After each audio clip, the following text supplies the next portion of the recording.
गिरफ्त में कातिल, जुर्म किया कबूल और बताया मोटिव, फिर भी पुलिस के लिए चुनौती बन गया ये मर्डर केस।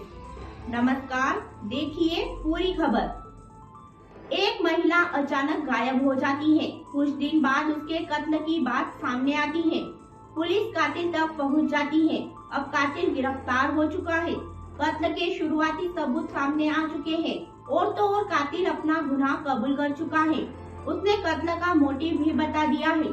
लेकिन उस पूरे मामले में हैरानी की बात यह है कि करीब महीने भर का वक्त बीत जाने के बावजूद पुलिस मकतूल की लाश बरामद नहीं कर पा रही है और कत्ल की ये पहेली उलझती जा रही है। सवाल है कि लाश कहाँ है? कुएं के चारों तरफ पुलिस।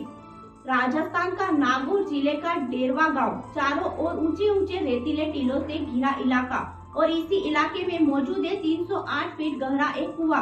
कुएं के इर्द गिर्द मौजूद पुलिस वाले और खास जंप सूट पहने एनडीआरएफ और एसडीआरएफ के जवान। ये मंजर देखकर किसी को भी इस कुएं में किसी बड़े हादसे के होने या फिर किसी मॉक ड्रिल का गुमान हो सकता था। लेकिन जब ये पता चले कि ये सब कुछ पुलिस एक कत्ल की पहेली यानी मर्डर मिस्ट्री को सुलझाने की खातिर कर रही है, तो वाकई हैरानी होना लाजमी है। कहाँ गई महिला की लाश? असल में एक महिला की लाश एक ऐसी अबूझ पहेली बन चुकी है जिसका हल पुलिस को ढूंढे नहीं मिल रहा है। महिला का कत्ल हुआ है। कत्ल के शुरुआती सबूत मिल चुके हैं और तो और कातिल भी गिरफ्तार किया जा चुका है, जो खुद अपनी जुबान से कत्ल करने की बात कबूल रहा है। लेकिन इतना सब कुछ होने के बावजूद पुलिस उसकी निशानदेही पर लाश बरामद नहीं कर पा रही है। ऐसे में सवाल यही है कि आखिर 20 शहर से एक महिला की लाश गई तो गई कहां? इस कहानी की शुरुआत होती है इसी साल 22 जनवरी से। नागौर जिले के श्री बालाजी पुलिस स्टेशन की हद में आने वाले गांव बालासर की रहने वाली एक महिला गुड्डी घर से नागौर में ही अपने ससुराल जाने के लिए निकली थी। लेकिन ना तो वो ससुराल पहुंची और ना ही उसका कुछ पता चला और तो और रहस्यमय तरीके से कुछ ही घंटों के बाद उसका मोबाइल फोन भी स्विच ऑफ हो गया। 2 दिन बाद दर्ज कराई एफआईआर। घर वाले 2 दिनों तक अपनी बेटी की तलाश करते रहे। जब काफी कोशिश के बावजूद गुड्डी का कुछ पता नहीं चला तो उन्होंने पुलिस में रिपोर्ट दर्ज करवाई। लेकिन मामले की तफ्तीश कर रही पुलिस को तब भी झटका लगा जब उन्होंने देखा कि गुड्डी का मोबाइल फोन तो 22 जनवरी से ही स्विच ऑफ हो चुका है और उसके बाद कभी ऑन ही नहीं हुआ। मोबाइल फोन की लास्ट लोकेशन नागौर शहर में ही दिख रही थी। पुलिस को मिली अहम जानकारी, लेकिन इससे पहले कि पुलिस गुड्डी की गुमशुदगी का सच जान पाती, तब तक पुलिस को एक अहम जानकारी मिली। गुड्डी के गांव के रहने वाले एक शख्स ने बताया कि उसने 22 जनवरी को गुड्डी को नागौर के ही डेरवा गांव के रहने वाले अनोपा राम के साथ जाते हुए देखा था। ये एक नई जानकारी थी। अब पुलिस ने बिना देर के अनोपा राम को हिरासत में ले लिया। अवैध संबंध और गुड्डी का कत्ल। छानबीन से पता चला कि गुड्डी और अनोपा राम न सिर्फ एक दूसरे को कई सालों से जानते हैं, बल्कि शादीशुदा होने के बावजूद दोनों का एक दूसरे से चोरी छिपे अफेयर चल रहा है। शादीशुदा गुड्डी जब भी मायके आती थी वो अक्सर बहाने से अनोपा राम से मिला करती थी। इस बार भी मायके से ससुराल जाते हुए उसने अनोपा राम से मुलाकात की थी। पुलिस की पूछताछ में अनोपा राम ने ये बातें तो कबूल की ही, लेकिन उसने यह कहकर पुलिस वालों को सन्नाटे में डाल दिया कि गुड्डी अब इस दुनिया में नहीं है क्योंकि वो गुड्डी का कत्ल कर चुका है।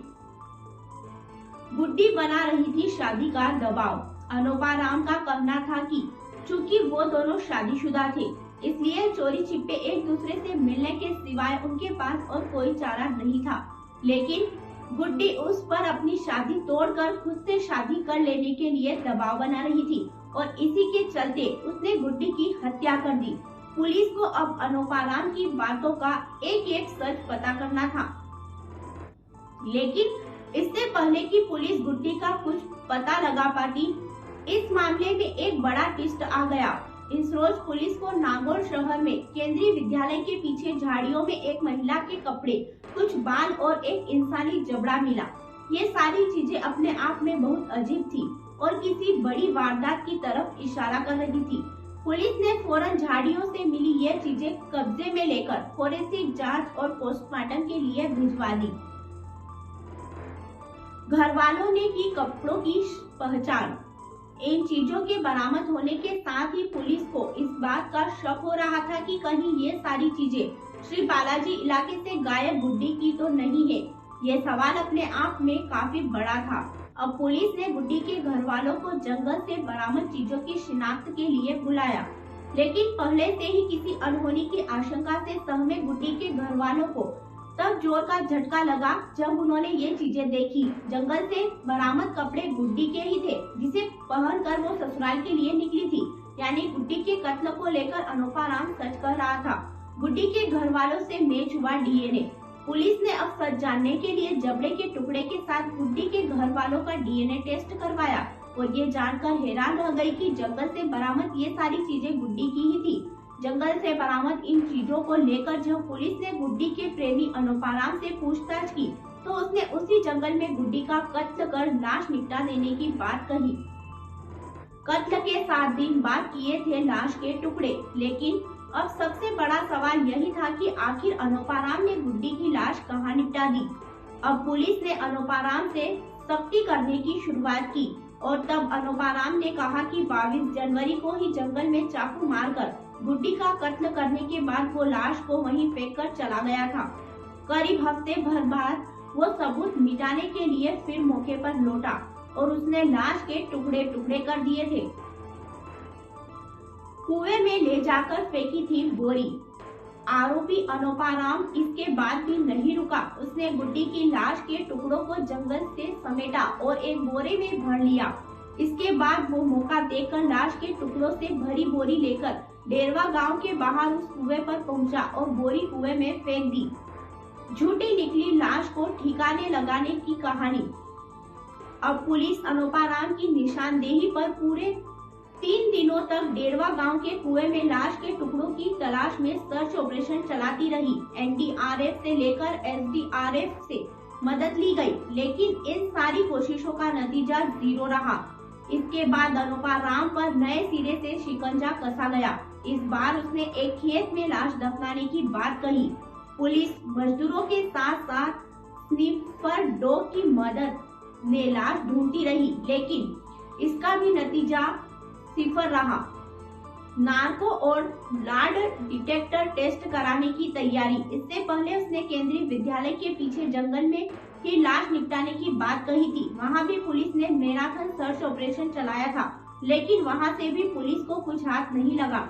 ऐसे में अब पुलिस अनोपाराम का नार्को एनालिसिस और लाड डिटेक्टर टेस्ट कराने की तैयारी कर रही है, ताकि उसके सीने में दफन राज उगला सके।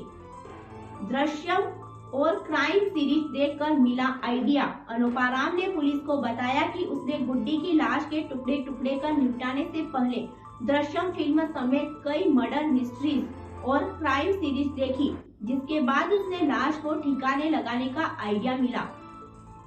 फिलहाल अनोपाराम को रिमांड पर लेकर उससे लंबी पूछताछ करने के बावजूद पुलिस गुड्डी की लाश का पता नहीं लगा सकी है।